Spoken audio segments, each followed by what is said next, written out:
Huge thank you to Abbott for sponsoring this video. Julianne Kopke fell 10,000 feet out of a crashing airplane into the Amazon jungle and survived. At 17 years old on Christmas Eve in 1971, Julianne boarded Lanza Flight 508 from Lima to Pucallpa, Peru with her mother and 90 other passengers.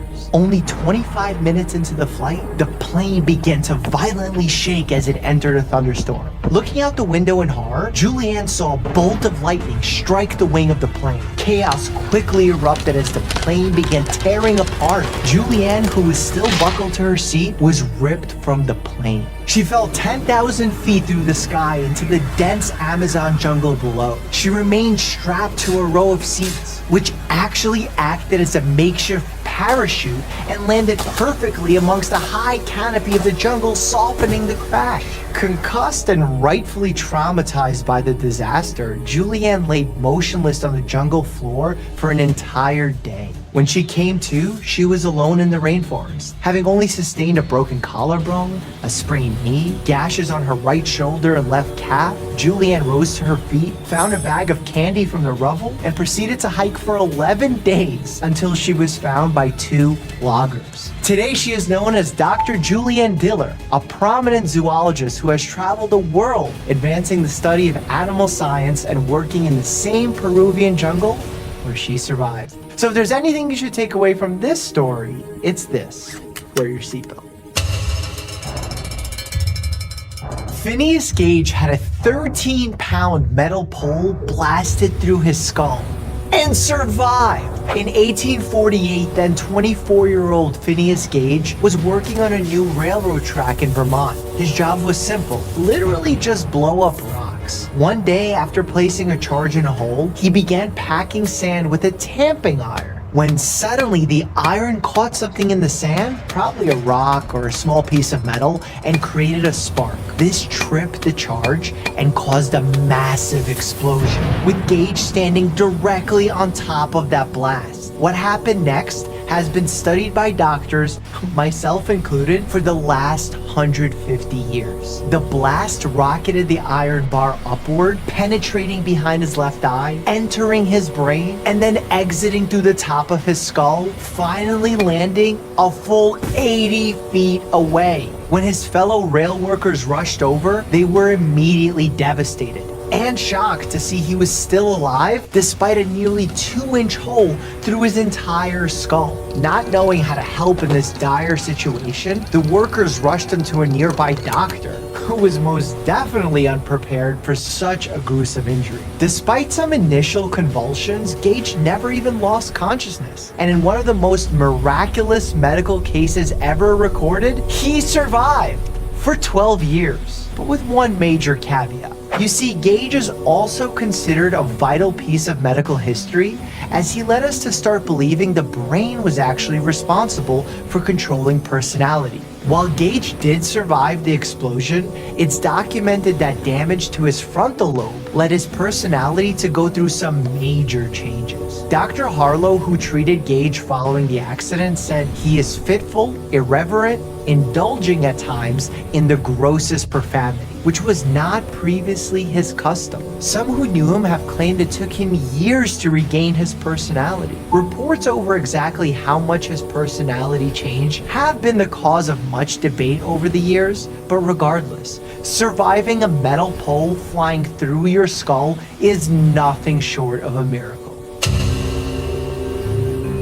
Aaron Ralston cut off his own arm after being trapped by a boulder for 127 hours and survived, and got a movie made about him. While hiking alone in Utah, Aaron crash landed into a canyon and had his right arm pinned against a wall by an 800-pound boulder. Strategizing with few good options, he decided to wait and scream for help, slowly drinking his limited water and eating his 2 burritos and chocolate bars. Unfortunately, as the days passed and nobody came, he began to get desperate. Drinking water turned to drinking urine, and eating his burritos turned to eating nothing. With no help on the way, Aaron had to rely on only himself and take matters into his own hand. He took out the dusty, dull blade in his multi-tool and began making his way through his own arm. The pain was excruciating, but the pain quickly turned to panic as he realized his dull blade would never be able to get through the bones in his arm. That's when he realized he missed a primitive tool at his disposal. The boulder itself could be his way out. Through sheer force of will and a rage that only comes after drinking your own pee for several days, Aaron used the leverage of the boulder to twist and break both the radius and ulna bones in his forearm. After withering away in a canyon for 127 hours, Aaron had removed his entire arm, created a makeshift tourniquet, and freed himself from his natural prison, allowing him to stumble out of the canyon where he was discovered by hikers. Aaron survived and today continues to travel the world, where he not only speaks about his harrowing journey, but also navigates rivers, climbs mountains, and hikes canyons.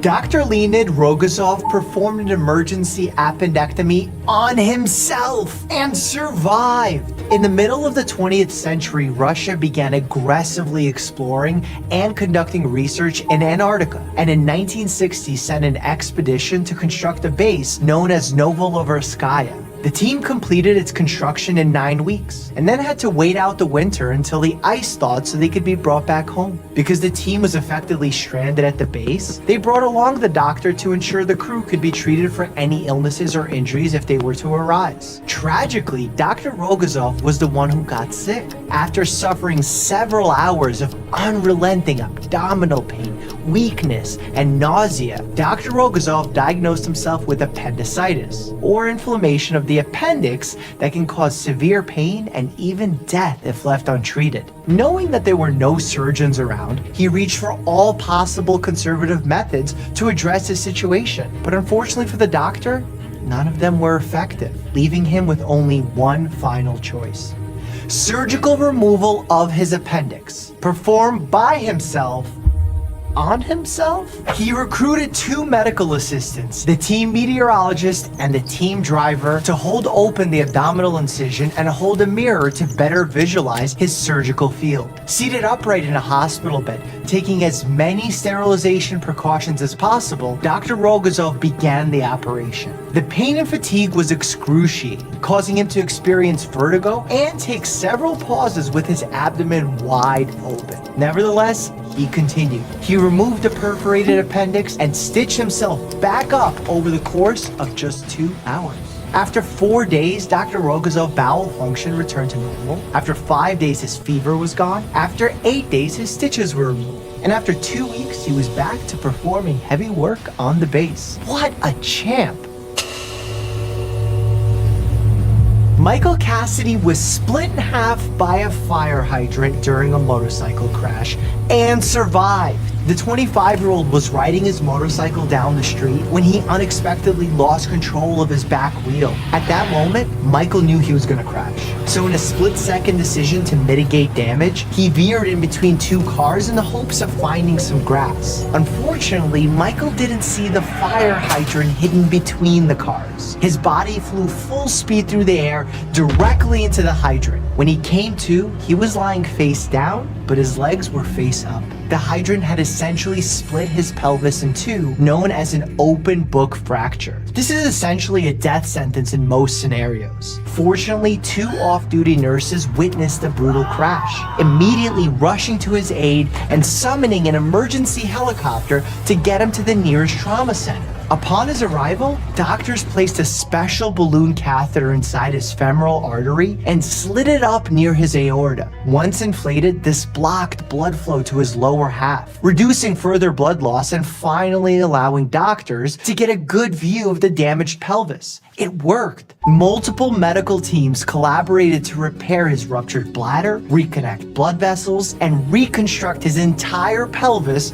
with hardware and screws. After a month of physical therapy, Michael now walks with a limp, passes waste through an ostomy bag, and he and his wife just welcomed their first child. Without a balloon catheter to slow the blood loss and a ton of blood transfusions, Michael wouldn't have made it.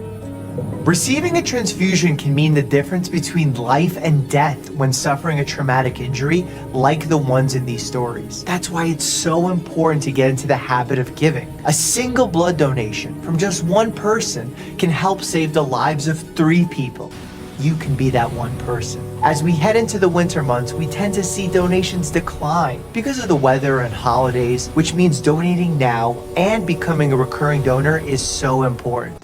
You can safely donate blood every 2 months. Blood donation could be getting a reboot too. Abbott and Blood Centers of America are introducing a brand new blood donation experience in 2023 with these headsets. Through immersive, mixed reality technology, it could transform the blood donation experience. I actually got to test this experience firsthand. Once you put on the headset, you're taken on a cool adventure into an interactive environment using eye tracking technology. Stay tuned. More to come next year. In the meantime, to learn more about blood donation, go to betheonedonor.com to get all your questions answered and to find a donation center near you. Together, we can help save lives. Check out my video here where I explain what killed every US president. You won't believe what happened to Woodrow Wilson. And thanks again to Abbott for sponsoring this video. Visit betheonedonor.com to find out where you can donate blood and plasma to help save lives today. As always, stay happy and healthy.